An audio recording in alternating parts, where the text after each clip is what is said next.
Hey everyone, this episode is brought to you by River, the place that I personally go to securely invest in Bitcoin with confidence and with zero fees. When I was talking about Bitcoin, I said, how do you think you would feel if the 6 days that you put into your training, 6 days a week, if I took just one day away from you or 2 days away from you a week? And if you look at that in the course of like a year, that is a lot of training that I just robbed from you. That is 2 years, 3 years, it has that compounding effect. And that's not right. And when you think that that's what's happening to our money, it can be a depressing thing and a disheartening thing. And Bitcoin is that thing that allows us to now protect that energy, that time that we value so much.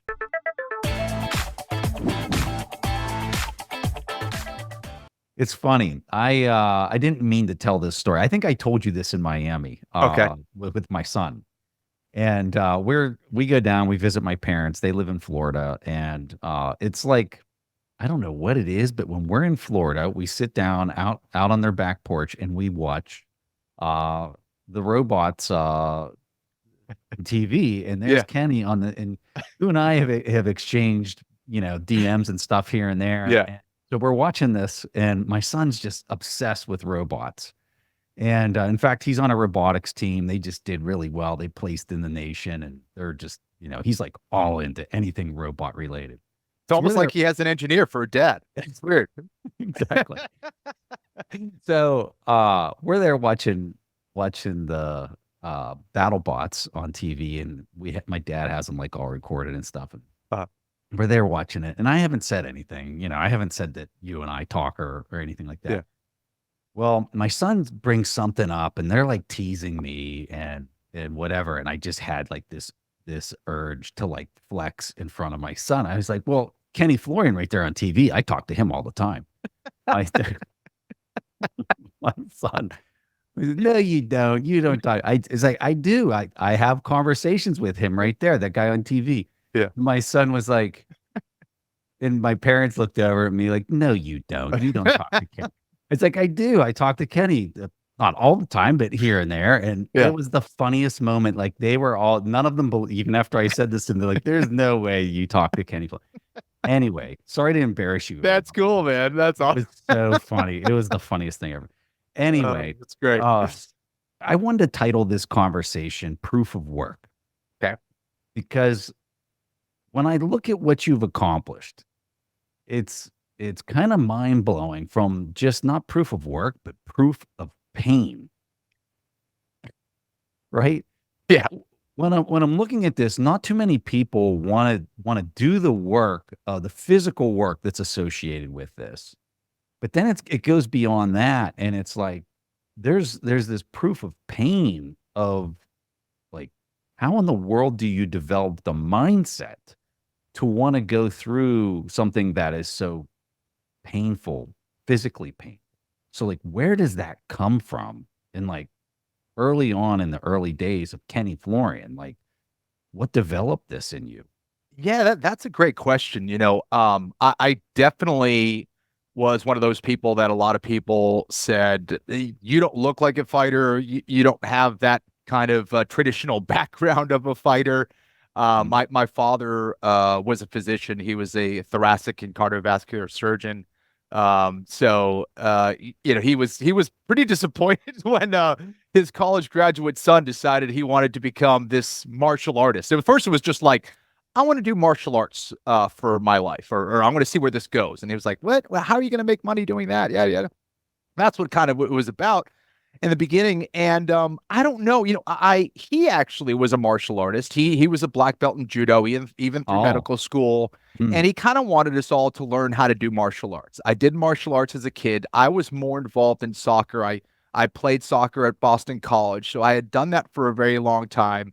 So you go from one of the wimpiest sports to one of the toughest sports, which is pretty funny. But um, yeah, so for whatever reason, anytime I did martial arts, it seemed like the world stopped. Like it seemed like it was this magical thing, this Huh. spiritual connection. Even since a kid, it was just like I could do that for hours. I would just focus, and I don't know. There was something different about it, even like from soccer. And of course, there's the individual component where everything is on you. So I don't know. There was this thing called the Ultimate Fighting Championship, and it was in the early days. It was developed in 1993, as most people know, and it kind of developed into a sport. First, it was kind of this thing of let's see what the best martial art is, and let's find the best martial artists from all different disciplines all over the world, and let's have them fight, and let's see what's what's Yeah. going to work in a real fight. And time again, the answer was Brazilian jiu-jitsu. And Mhm. this family called the Gracies had developed this system in Brazil, which was a modification of Japanese jiu-jitsu, Japanese judo, and they made it, I guess, more efficient and more effective for a real one-on-one fight. Um, I had seen this. I was more involved in soccer at the time. I was at BC playing soccer, and my brother had called me and told me to check this thing out. And it was kind of everything that like a lot of like, I guess, kids talked about, like who would be the best fighter? Who's the best fighter? Is it the heavyweight champion of the world in boxing? Is it a wrestler? Yada yada yada. And we actually saw this play out in real time. It wasn't a Mhm. movie. This was Mhm. real. And we saw what actually worked. And I remember my mind just being blown because I immediately assumed that the best fighter in the world would be this big, jacked up striker, this guy who would just knock Mm. people out left and right. And my brother had told me, "Hey, this Brazilian guy won." I said, "Well, was he jacked? Was he just knocking guys out left and right?" He's like, "No, he kind of just like gets a hold of them, brings him to the ground, and he gets him in these holds." And I was like so disappointed. I was like, "Wait, what? What's going?" And I remember seeing it, and I kind of wasn't a big fan, but just because it was not in line with what I thought fighting was. Well, you had this Muay Thai background, right? Yeah, a little Sort of, bit. yeah. Yeah, I came from striking. Yeah, so I was like Mhm. I did karate as a kid and all that stuff. So Mhm. I was like, of course, a karate guy is the most dangerous guy in the world. They can kill you with one strike. Mhm. But that was kind of all theory, or we were kind of looking at it from an incorrect perspective, in my opinion. And yeah, so seeing that was just a mind blowing thing for me. And I said, I want to reconnect with martial arts. Like, I want to do what that guy is doing. He was not a big guy, he was the smallest guy actually in the competition. He was winning oftentimes without even throwing a strike. Yeah. Um, he knows something. He's doing things that other people just aren't ready for. And that was fascinating to me. And I felt that getting in a real fight for the large part of my life was one of the scariest things ever. And I had two choices, really. It was run away from it or run towards it. And I would have this dream that would haunt me over and over again, like so many people I'm sure have had, where you get in a fight, you're hitting someone and it does nothing. Or Yeah. you just have this fear where you just freeze up. And I hated that feeling. It was such a scary thing. And I said, I need to confront this. What do I need to do to kind of understand this better? And that's what kind of started this whole journey, I guess. It's interesting because you're describing a free and open market to prove, like, what's the best fighting style. Yes. And for decades, you had everybody basically marketing and branding that their style was the best, but Mhm. nobody really wanted to go blow to blow in a free and open market cage to prove, like, truly who is the like what is the best style. And of course, the best style isn't going to be just holistically one thing. It's going to be a hybrid of different things. So Yes. like you have this background, Muay Thai, jujitsu.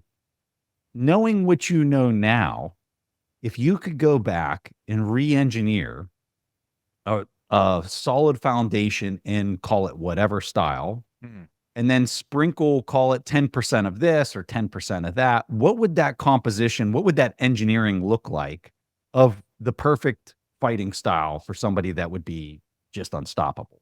Yeah, that's a great question, man. I think what you find as you start to train in all these different arts is that, yeah, you're right. There isn't just one answer. There isn't just one thing. Mhm. However, I would say so many things in the world, it's like there's very few truths. But when you find those truths or those unchanging things that are real and true, they tend to replicate themselves almost everywhere. It's like they're Mhm. spread out everywhere. So, like, what are the truths of physics? How do I maximize my body to be as effective as possible? And, I would say, like, you need to be able to follow those unchanging foundational skills of body position, whether it's, how you position yourself to maximize your power from the floor. Everything that we generate as far as effectiveness happens from how we position our body, how we connect to another human being, how we position ourselves to add not only like layers of defense, but also add some type of positional advantage, whether it's a particular angle, whether it's how we get that person to carry our weight, where they're now bearing the burden of our weight and we get to kind of relax a little bit, how we manage our energy and how we execute certain things, how efficient we are over time. And then if we're looking at it a large scale, like long term, what's the viability of that style? Are you creating a style that is successful for this fight? Are you creating a style that is successful long term? And also like your perspective of like, you can't think of it like, okay, here I have all this offensive power, but now I'm just going to implement that and I'm going to go kill that guy. And you're like, well, that's not how it works. First, how do you not get killed? Like, well, what's the defensive part? So I can't kill you if I'm very vulnerable. So it's, like what kind of defensive capabilities do you have? What do you understand? And then how do you implement that? And of course, what makes it so fascinating is that there are so many different styles and approaches to this. And, it's based on your background, how you see it. I'm not sure I answered your, your question specifically, but yeah.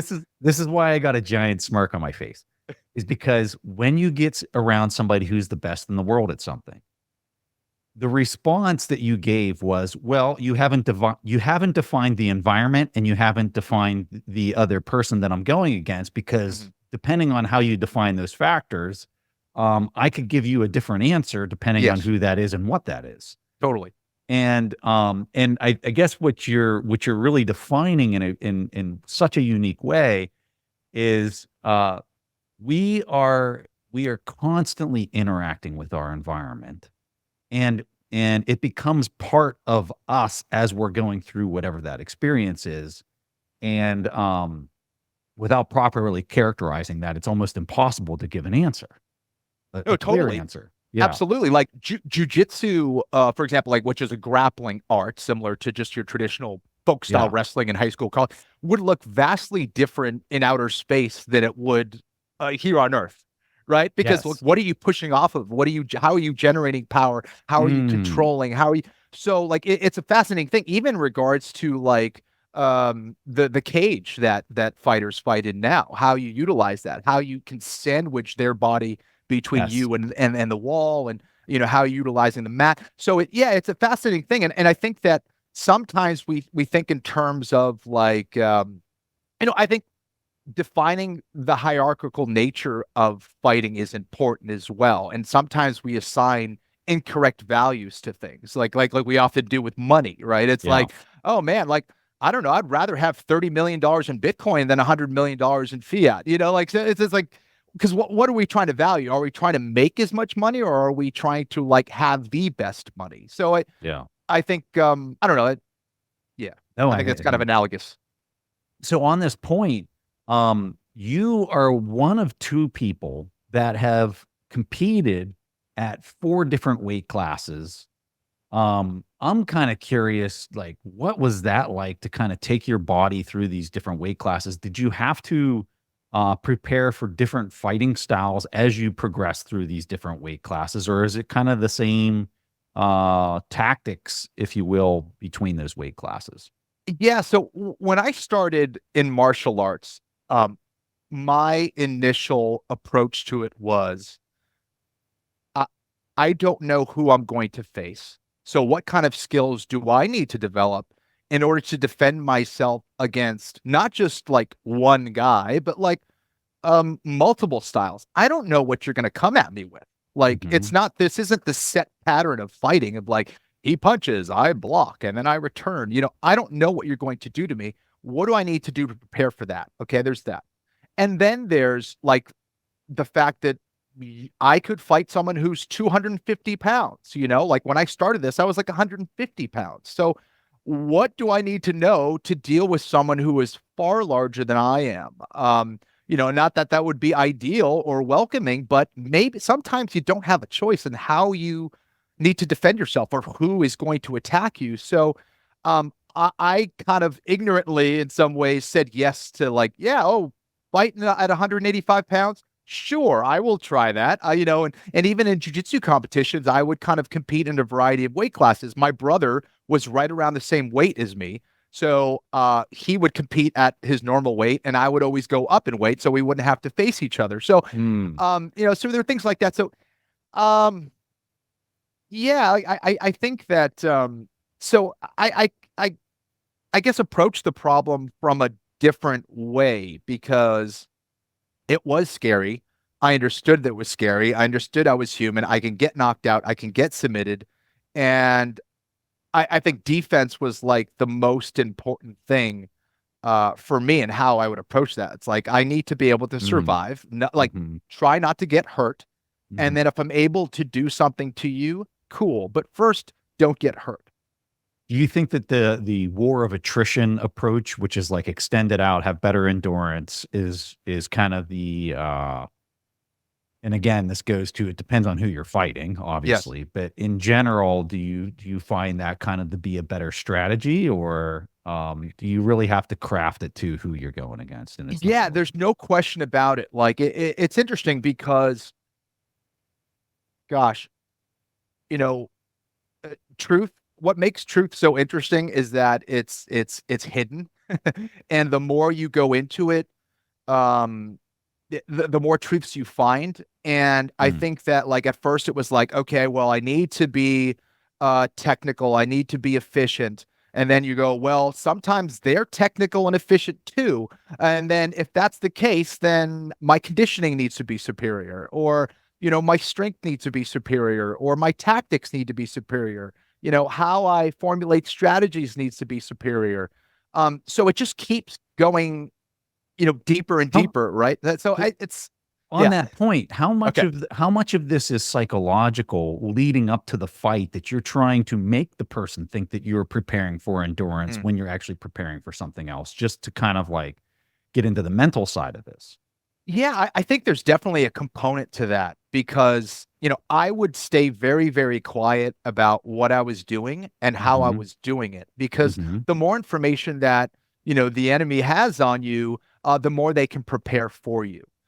So training in silence was huge. Not divulging certain information is huge. And even to the point of disinformation might even be beneficial, of like, playing like, hey, I don't even know how I'm going to approach this guy. And like, I would always build up the opponent as much as possible. Like, this guy can do this and that and this. And I would talk very rarely about my training. When I was fighting, I would very rarely show techniques to people, even people that I would train with. So it was like, there was a lot of psychological stuff going on, just because if I show this to someone, they may know someone that I may fight one day and they're going to be aware of this. So I would like, it was almost, like a fanatical approach to some extent, but like you realize that like information is king, right? So the more that someone has that information, the more capable they become, and you realize you need to both chase it and also hide it. So my freshman year at West Point, it was mandatory that we took boxing, and I'd never been punched in the face before, like ever in my life. Yeah. I'd never been in a real fight. Yeah. And, so you get in the ring and they, set it up by weight class, and I did well. I had 3 fights total. I won all 3 fights, but there was many times I got punched right in the face. Right. And the first time that this happens to you, I mean, it is not pleasant. It is terrible. Yeah. And, I just remember like the first time, I really got punched in the face. And it was, like, you just kinda lose all sense of, like, where you're at. You're like, "Oh my god, what just happened?" And you're, like, discombobulated. And for you, and after those 3 fights were over, I walked away with this sense of, I was really glad I went through that and that I experienced it, but I was happy that it was over. I didn't have to Yes. do it again. And so going back to this idea of proof, not just proof of work to be the best and be there physically just annihilating your body, but the proof of pain of saying, all right, I did my 3 fights, but I want to go do another 10. What in the world can like drove you to keep at this to become the best in something that you know you're going to not I guarantee the punch in the face that I got would probably make you laugh. So like, how do you deal with such blows and such punishment and wanting to come back for more? Help people understand that mindset. Yeah, well, Preston, I'm not sure it ever gets good. What you're able to do is manage it better over time, and I think that like it certainly wasn't something that I fully understood even after I had a few fights because there's levels to it. There's like one shot, and then there's like a big shot, and then there's like several big shots in one round, and you still got another 10, 12 minutes to go, or 20 minutes to go. It's so there's levels to it, and certainly other people understand that better than I do because they were in some crazy fights. I didn't really have a whole lot of crazy fights, thankfully. I tried not to engage in like rock'em sock'em robot style fights because I'm not really built that way. Though those aren't the Mm, strengths of me. Like that's not a physical strength of mine, in my opinion. And if I had to, okay, be tough. But um, yeah, so I think that you have to understand that I think your heart, your determination, your mindset is like an insurance policy. If you lead with your toughness, then that may get you through a few fights. It may even get you through mm, a few years of your career. mhm. But you only have one brain, you only have one body. And the beautiful thing about fighting or any type of kind of like kinetic style combat is that it's a truth teller. And you either say, I need to be tougher or I need to be better or I need to be both. And how do I need to do that? Because if, like, let's say, I was like, oh, well, I've only been hit once and I'll be fine. This is a style that I can utilize going forward. Well, maybe not. Maybe you haven't faced that higher level of striker or you haven't, experienced certain other things or you haven't faced this other guy who has amassed a certain set of skills that's unlike anybody else. And um yeah, so it's interesting. It's like, Bitcoin, the further down you go down the rabbit hole, the further you realize you have to go to understand it more and more and more. And um, you know, that mindset is a huge component, but it's also a huge component into how you execute. Like one of the most common things you hear people say, it's like, well, if I ever get in a fight, I just get really angry, bro, and I'm gonna go out there and I'll I turn red and I'll just kick that guy's ass. But the reality is that like that may be helpful for a little bit, but it's not conducive to how you approach fighting. You actually want to be super calm. You want to be Yeah. super composed so you can actually access the skills that you've learned over time. I learned it the hard way. I remember, I had a few fights leading up to the Ultimate Fighter when I was on that show, and basically the Ultimate Fighter was a show where they put 16 guys in a house and everyone fought each other, and you fought to see who would win a contract with the organization. I got to the finals. I was the smallest, least experienced guy. And somehow I got to the final. I was fighting at 185 pounds. Again, I was probably like 170 pounds. And got to the final.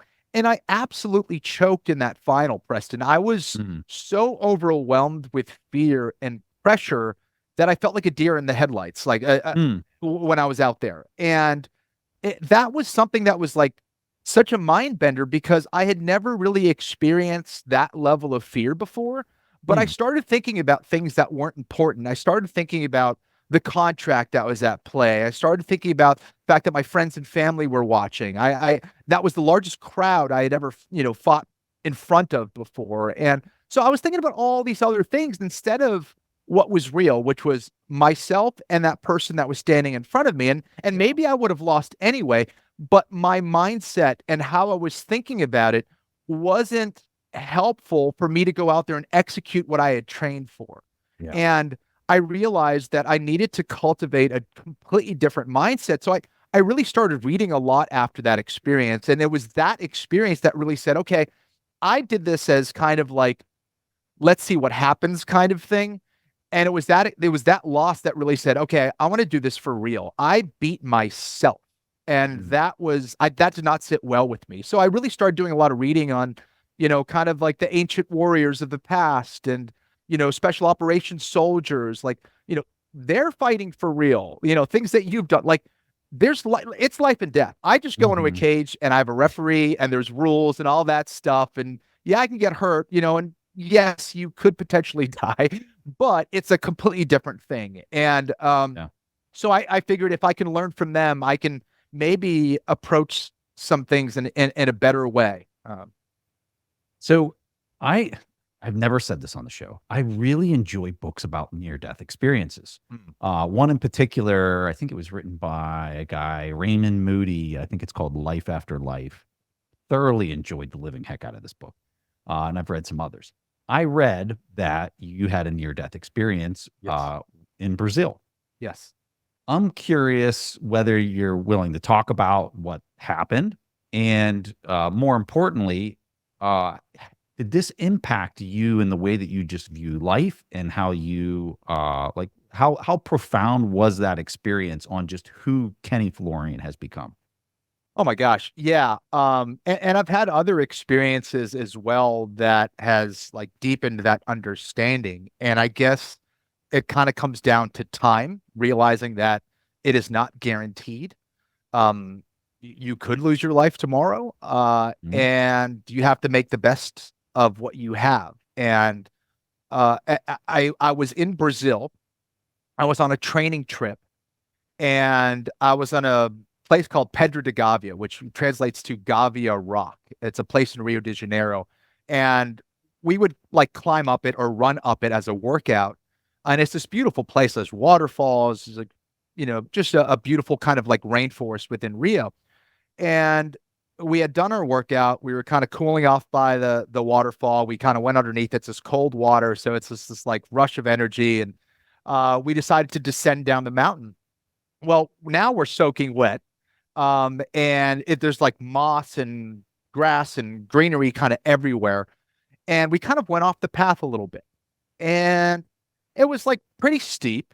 And one of my friends had slipped and was kind of sliding down the mountain a little bit and like caught his balance. Was like, whoa, like that was wild. And we all kind of laughed about it. And then it was my turn. I had slipped and I was sliding down a pretty steep incline or decline. And all of a sudden I just felt air. So I'd actually slid off the mountain. And it was probably like, it was a decent drop, 20, 25 feet, and I had landed on a rock that was on top of a ledge. It was like this rounded rock.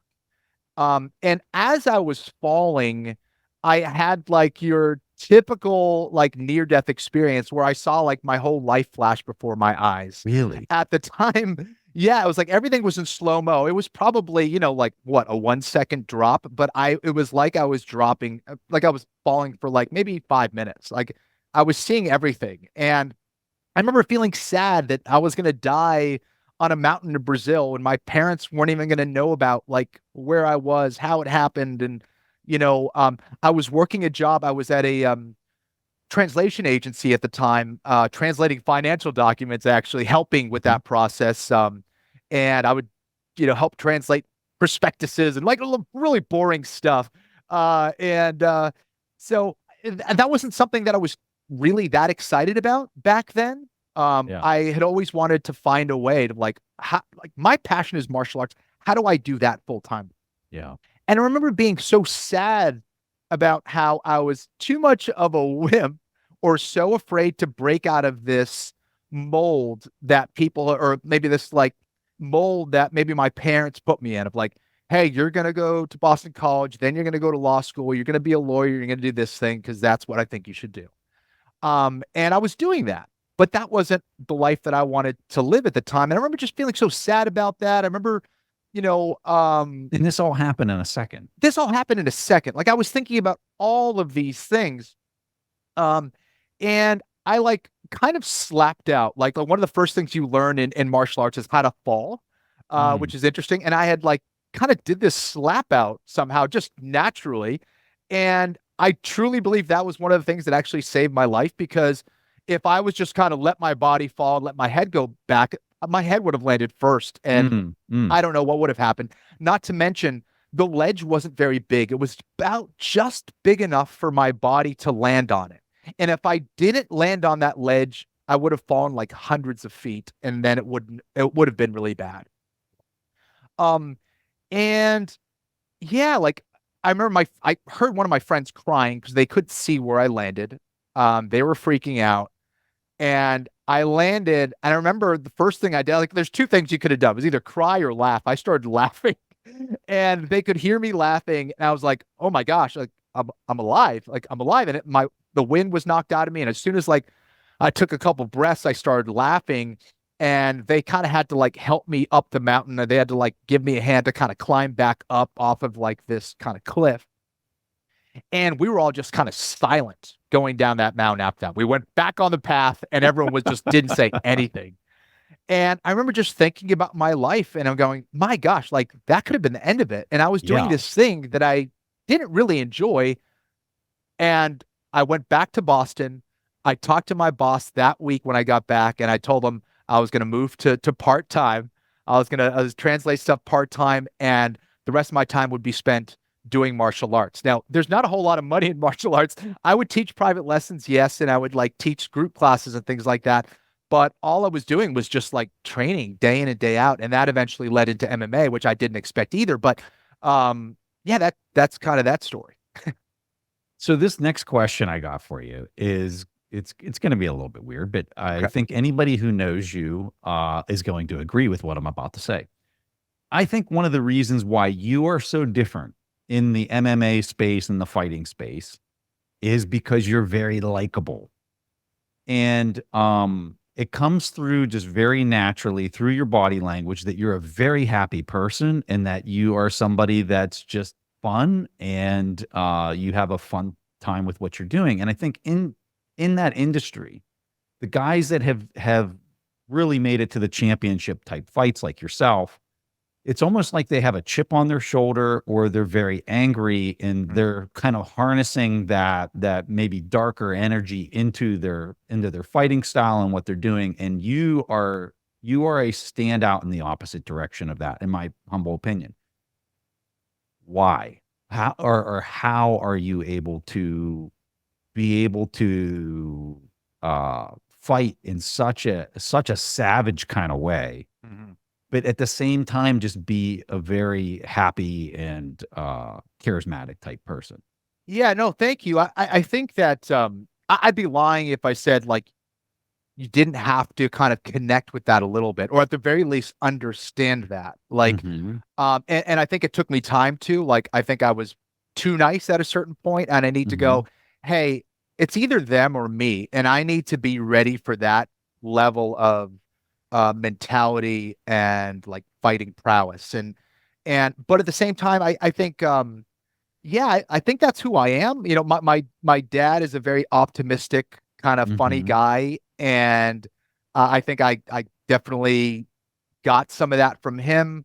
I also think like it's important to not take yourself so seriously. And I also think that like I'm able to do things from more of a standpoint of like passion and love than I am mm, for I love fighting. You know, I love learning, I love evolving, and I love developing skills at a high level. And mm, I think that that's always been my motivation.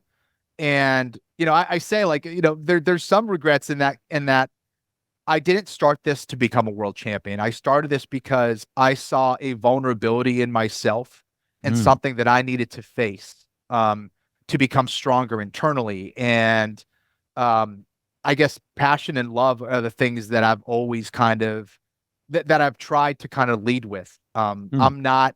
I don't come from a broken home. I didn't have a whole lot of adversity growing up as a kid in that regard. So I don't know. I don't really have much to be angry about, you know. Yeah, yeah. So that that was an advantage in some ways, perhaps a disadvantage in other ways, but I don't think so. I think that it's what really fueled me to get better at this thing. Yeah. All right, let's talk Bitcoin. Okay. So, proof of work, when I, everything we've talked about is just enormous amounts of proof of work. So for me, when I'm looking at you and you're a Bitcoiner, I'm saying that makes sense. It just seems like there's this pool for people that have conducted an enormous amount of proof of work, and they want to store that work and energy that they performed into something that will be sustained into the future. But what's your Bitcoin story? Like, how did you come across this, and why did it resonate with you? I'm assuming it's from all this past proof of work that you've done, but what would you say? I think that I came to understand that a little bit later. I I think someone told me about Bitcoin when it was like, well, I remember the price. It was $72. And they had told me about this thing called Bitcoin. And like so many things, the way that is presented to you is super important. Mm, And it was more presented as like, hey, there's this thing and it can grow into something bigger. I think you would enjoy it and I think you should invest in it. And so that's about all it was. And eventually, it was more like, here's crypto Kenny kind of trying to make money off stuff. And then as I started understanding more about Bitcoin, I was just all Bitcoin. So by like yeah. 2007, I think it started like that journey in 2016. I delayed on that $72 purchase, which, of course, everyone has that story of, I wish I invested earlier. It wasn't until later that I actually made that investment into Bitcoin. And then I was all in on Bitcoin by like 2017 Yeah. and really was learning a lot about it and understanding that, wow, yeah, this really is a lot about proof of work and a lot of the, I guess ideals that I appreciate and am passionate about. And yeah, so, and of course, Bitcoin changes you over time as well. And it allows you to understand it on a deeper level. And you start to connect with those things and start to act, naturally be that thing, just like Mm, martial arts or, carrying a sword like the samurai. You actually kind of want to be that ideal. You actually want to be that thing that you are following. And so yeah, it's very similar, right? Because of the fact that, combat is a truth teller. mm, mhm. And there is no faking it. I can't pretend to be good at fighting, go out there and fight and it not be revealed at some point. Yeah. Yeah. We gonna find out and see who the better fighter is, Right. and we're gonna see where the weaknesses lie, or not. One of the most common questions I get asked from family and friends is, Preston, where do you personally buy your Bitcoin from? And the answer is really simple. I buy it on river.com. Not only can you easily buy Bitcoin with zero fees on recurring orders, you can have peace of mind knowing Bitcoin on River is held one-to-one in multi-sig cold storage, all while being fully licensed and regulated in the United States. Plus, their relationship managers are US-based and available by phone for you or your business. Additionally, River has built their own infrastructure from the ground up, which means they don't rely on third parties to function like other Bitcoin exchanges. River also just created a new feature not found anywhere else called River Link. It allows you to send Bitcoin over a text message to easily orange pill your family, pay a friend for dinner, or send a gift. There's a new standard for investing in Bitcoin, and River is setting it. Go to river.com/fundamentals and get up to $100 free when you sign up and buy Bitcoin. That's river.com/fundamentals. In a world where convenience often compromises security, many investors settle for solutions that do not fully meet the demands of Bitcoin security. That's where the Bitcoin Way comes in. Offering a personalized white glove service, they will guide you through every step of the way to achieve full self-custody, ensuring you adhere to the strictest self-custody standards. Their experienced team helps establish robust security practices that cover all aspects of self-custody, cybersecurity, and privacy. Their ultimate goal? To empower you to become fully sovereign. Beyond securing your Bitcoin, they also offer services such as inheritance planning, Plan B strategies, assisting in relocating to Bitcoin-friendly locations to further enhance your sovereignty, and much, much more. Take the first step to true financial independence. Visit thebitcoinway.com/TIP to schedule your free consultation call. Don't delay in securing your generational wealth the right way. Opt in for security over convenience and protect your future. Your family line will thank you. How about other top tier athletes that you come in contact with? It seems like I just look at people that follow me on Twitter and just kind of some of the interactions that I've had through the years, that there's a lot of top tier athletes that just get it like right out of the gate. Yeah. I'm curious, like your thoughts on that, and maybe what you're seeing today with respect to top tier talents and their, how they're looking at Bitcoin or anything else these days.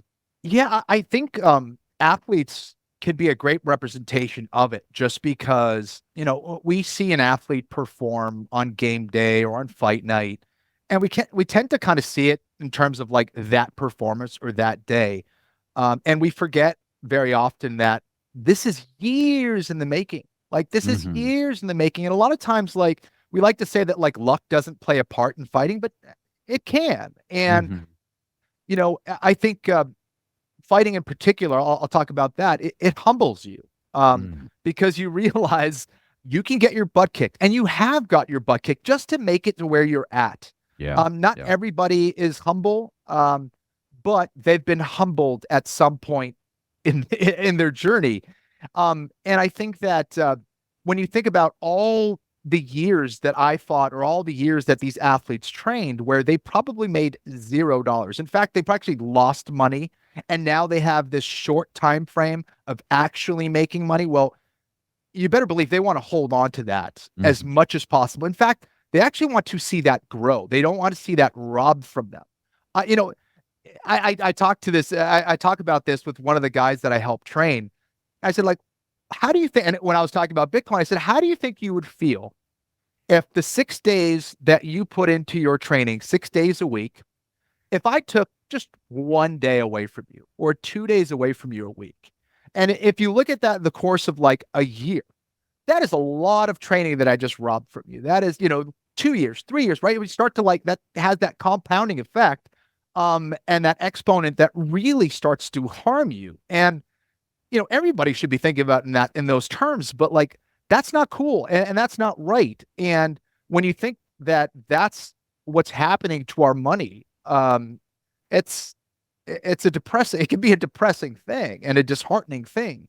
And Bitcoin is that thing that allows us to now protect that energy, that time that we value so much. What advice would you give someone who is maybe new to Bitcoin and maybe intimidated by the complexities or the volatility? What would you say to that person? Yeah, that's a tricky one. I think there's no easy answer, because I don't think it can be communicated. It can. Words play a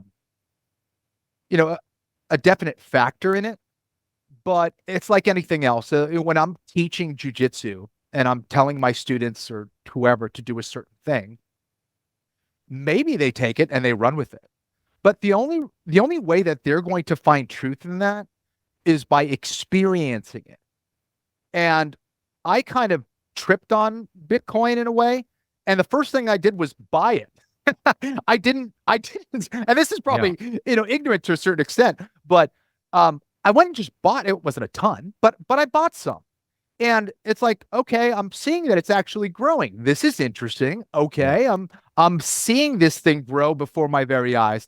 I'm learning about it again and again. I'm seeing how I'm able to retain it. I'm seeing how, it can't be stolen from me. So that experience of that thing, in combination with explanations such as yourself or the awesome guests that you had on your show, then there's like more connections start to take place. So I think that like there are certain things that I could say to help you understand it better, but at the same time, or make that leap to buy it. But I also think that like just buying it is equally as important, because you need to kind of experience that thing and see it like for your very eyes. if that makes sense. I can totally empathize with what you're saying. So I found out about it in 2015 and really kind of dived in, just started reading as many books as I could, watching as many interviews as I could. I remember my first buy, it was like $220. And I was like, you know what? I'm going to buy this and just kind of see what happens. Well, Yeah. Kenny, it was like a week and it was already over 300. And I was just That like, was similar to my experience. It's like, I mean, for somebody who has been watching, traditional markets and used to the volatility in like traditional markets, I was like, oh my God, what in the world is this that I Yeah. own? And it was like my desire to learn more just like went straight through the roof of Yes. like, what in the hell is this? Exactly same thing. It was Yeah. like, I remember looking at it one week or buying it one week, and the next week I'm like, oh my God, wait, what?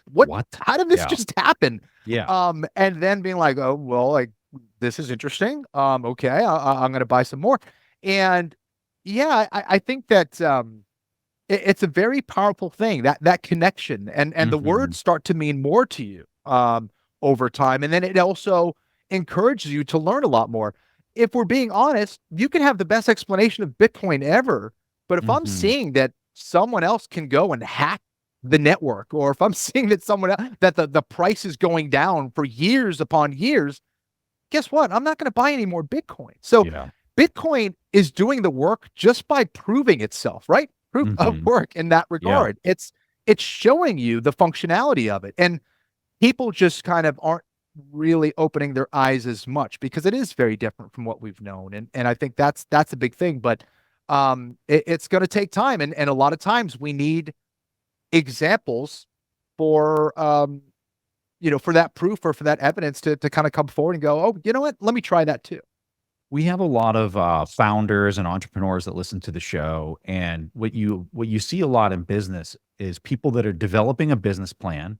It's not perfect. They're maybe at 80% of like what they want to do, but they're perfectionists and they want it to be 100% before they start doing anything.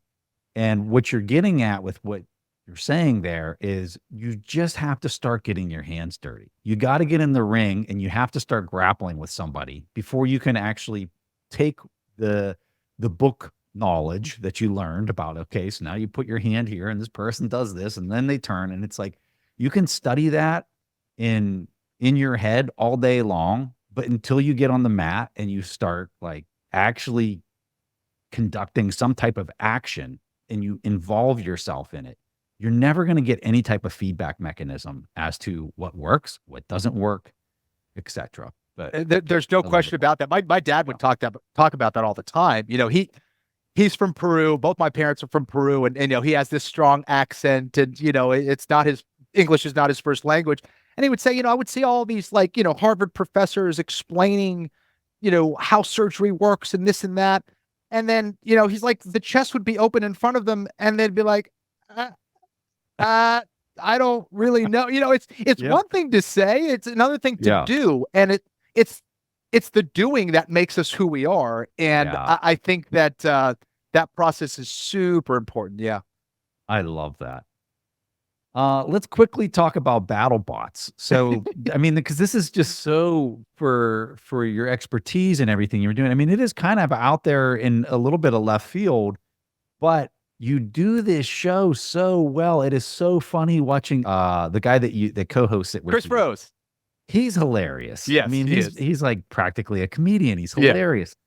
But you guys gel so well on this show, and it's really kind of become like a cult classic amongst people that nerds. And so here you are on one side of the fence, dealing with the most savage people on planet Earth, right? And the audience and the people that are attracted to the fighting are very savage. And then on the other side, you have like turbo nerds like my son and myself that are sitting over here watching this battle bot. So how did you get asked to do this? And what's your thoughts on it? Like looking back at all these years of doing this show? Gosh, yeah, it's interesting. First of all, I guess I always like surprising people. I've always kind of liked to have been the underdog or have people define me in certain ways and be like, no, you don't know who I am.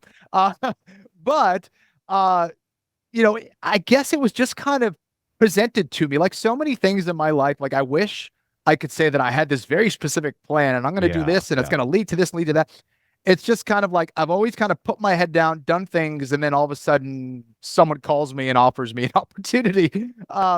And that's kind of how that happened. I was on vacation with my wife up in NorCal, and I got this phone call, and someone was talking to me about this show called BattleBots that they're going to do a reboot of. And back then, it was actually going to be on ABC, Mm. which was kind of an intimidating thing in and of itself. And they're like, "Hey, we're super late in the process. We probably have our guy, but would you want to come in for an interview?" And I was like, "Well, I'm out of town right now. I'm actually on my way back to LA. I'm driving back now. I was living there at the time." They're like, "Perfect. Can you come in tomorrow at 10 a.m.?" And I was like, "Okay, sure." So in my mind, I was like, "This isn't going to happen. Like me, engineering, I know nothing about this stuff. Like this is, fighting. That Okay, was your sure." edge. That was Yeah, your edge, actually. Yes, it was. maybe. Yeah. And they said, "Listen, we're either going to go two routes. We're either going to go with, someone who has, an engineering background or has done this, or we're going to go with someone who has like a fighting background and like present this as a fight." Yeah. So I was like, "Okay, well, let's see what happens." And I do this interview, and immediately they're like, "Well, if we were to, if you were to accept this job, like you'd have to start studying in like next week or like tomorrow." I was like, "Okay, yeah, I'm willing to do that." I'm a little intimidated because it's going to be on ABC. This is a whole different like Yeah, ball of yeah. wax and huge audience, and I know nothing about this. And they couriered like this folder that was like this high to my place at the time, and it was like, oh my gosh, I have hundreds and hundreds of pages about the rules, the robots, what it does, the teams, the names, and I had to consume all of this in like 2 weeks time. Wow. And yeah, so I mean, it was crazy. And that was kind of the start of it. I got the job based on that one interview. Huh. And yeah, and thankfully I gelled really well with Chris Rose, and it's been such an interesting journey. And now kind of we're looking to see, what network we're gonna go to next. So we're just kind of waiting on that. And yeah, so I can't wait. And I can't wait for Do you you and your think son to come to a live event, man, one Oh, day. we're coming. It's We the are best. coming. Yeah, yeah, yeah. So I'm still working on that. We are coming. Yeah. Do you think that your positive energy and your thankfulness for what you've had in your life are the reason why the universe finds a way to present you with opportunities like this? Or is there like what would you say is why you get presented with things like this? Yeah, I may not like communicate all the time that I like, believe in this, force, but like I do think that like you know, my belief in God, my trust in what I'm doing, who I am, having a positive outlook on things, that's always served me well. Mhm. Not always. Sometimes, people overlook it and see it as weakness in some cases, but I think that as I've gotten older, I've seen it as such an edge. And people have told me this all the time, like people want to help you for some reason, Kenny. I don't know what it is, and people always want to Yeah. help you. And I don't know. I guess I try to be as real and authentic as I can, and I have fun with things. I love doing new ventures, and I've kind of always had this adventurous spirit. And I think optimism has been one of the edges in my life, and that has helped Yeah. me tremendously. Yeah. Well, before I did this interview, I went to my son. I said, "Hey, guess who I'm talking to? I'm talking with Kenny." And I said, "What's your one?" And I didn't even finish the question. And I said, "What do you want to ask Kenny?"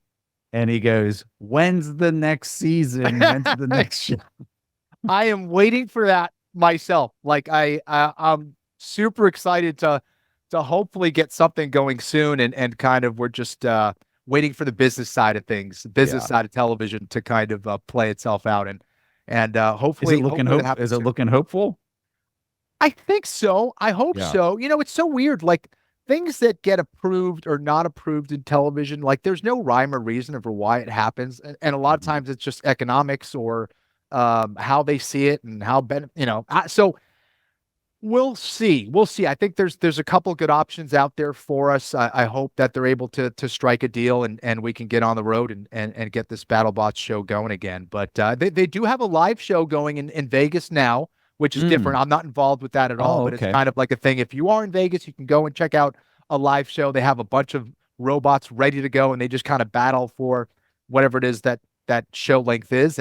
But it's different than the actual season where they're actually competing to see who the best team is or who the best robot is. So pretty cool. Kenny, there's been a lot of seasons, right? Like There has, 8 I to think 9 or eight something. seasons. Yeah. Yeah. So I think it's such a positive, cool thing for kids, especially like in an environment where we see so many negative things.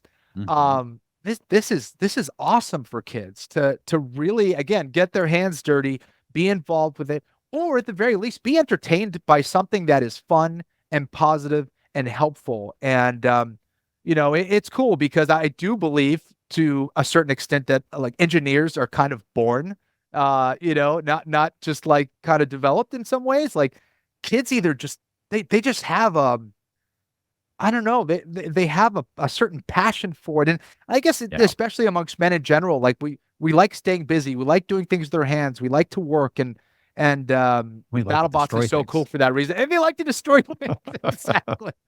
This question is not fair, and this is my very last question. Okay. This question is not fair, especially in the face of a previous question that I asked you, and you were basically like, "Well, it depends on the environment, and it depends on the person you're going against." Yes. You can only pick one robot, no matter, and I'm not going to tell you who it's going against, or the setting is the setting from season 8. What is the one robot that you pick as just dominating everybody else? Gosh. That is a tricky one. What's the first one that popped into your head? Endgame was the first one that kind That's of your popped in. implicit bias. Okay. Endgame, yeah, that's my implicit. Just because durability plays such an important part in fighting, and it's proven itself to be very durable. It also, like, offensively, it's extremely powerful. So it has knockout ability and fight stopping ability. So yeah, it's and they're just amazing drivers as well. So they're kind of the complete package, and they know how to evolve with each and every fight. So that's what I'm leaning towards. That's a tough one though. It's going to create drama. That Yes, it question's going is. to create drama. Yeah, it sure is. Kenny, this was such a pleasure, such an honor to have you. I really appreciate your friendship through the years, and what a fun interview for me personally. I'm sorry for the audience; they want us to talk more Bitcoin, but there's a lot of questions I wanted to ask you personally. Yes. And really appreciate your time coming on. It was a real pleasure. Thank you so much for having me on again. I've been a big fan for a long time, and hopefully we'll get a chance to watch BattleBots together at some point live. Yes, sir. Yes, we want to do that. Yes. All right. Thank you, Kenny. For the first time in agrarian society, we figured out how to use a power-based control structure to manage resources and to achieve consensus on the legitimate state of custody of property and to physically defend ourselves in and from through cyberspace. And we've done all of these things at the same time, and we've done it non-lethally.